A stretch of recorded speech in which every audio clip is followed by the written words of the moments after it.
Birthday party makeover చేయడానికైతే my homes భుజాకి వచ్చాను. ముందుగా క్లయింట్ అవుట్ఫిట్ ఏంటిదని చూసుకుంటున్నాను. ఆల్రెడీ క్లయింట్ నాకు ఫోటో పంపించారు, కాకపోతే నేను లైవ్ గా చూస్తే ఇంకా క్లారిటీగా అర్థం అవుతుంది ఏ మేకోవర్ చేస్తే బాగుంటుందని చూసుకుంటున్నాను. ఫోటోలో చూస్తేనేమో పట్టు లెహంగా లాగా కనిపించిందండి, లైవ్ గా చూస్తేనేమో అర్గంజా క్లాత్ ఉంది. ఫోటోలో రియల్ కి చాలా డిఫరెన్స్ ఉంటుందండి ఏదైనా గానీ. నేనైతే రెగ్యులర్ గా ఫోన్ లోనే తీస్తానండి వీడియో, కెమెరా అయితే కాదు, చాలా నార్మల్ గా తీస్తాను. నెక్స్ట్ వచ్చేసి జ్యువెలరీ చూసుకున్నాను, ఇంకా మేకప్ స్టార్ట్ చేశాను.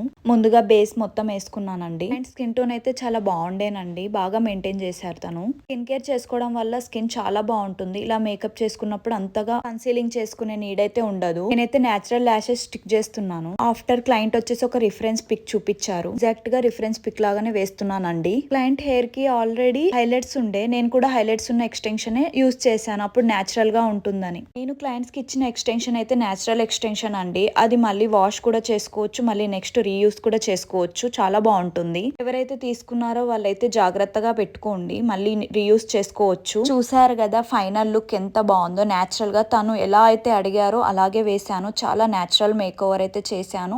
నేను వచ్చేసి ప్రోడక్ట్స్ నార్స్ యూజ్ చేశానండి, బ్రాండ్. నన్ను అడుగుతున్నారు మెన్షన్ చేయండి ఏం బ్రాండ్స్ యూజ్ చేశారు అని. ఈ క్లయింట్ కి వచ్చేసి బర్త్డే పార్టీ కాబట్టి నేచురల్ లుక్ కోసం నార్స్ యూజ్ చేశాను. Concealing with foundation, water proof makeup, 24 hours long lasting. Style ఎలా ఉందో కామెంట్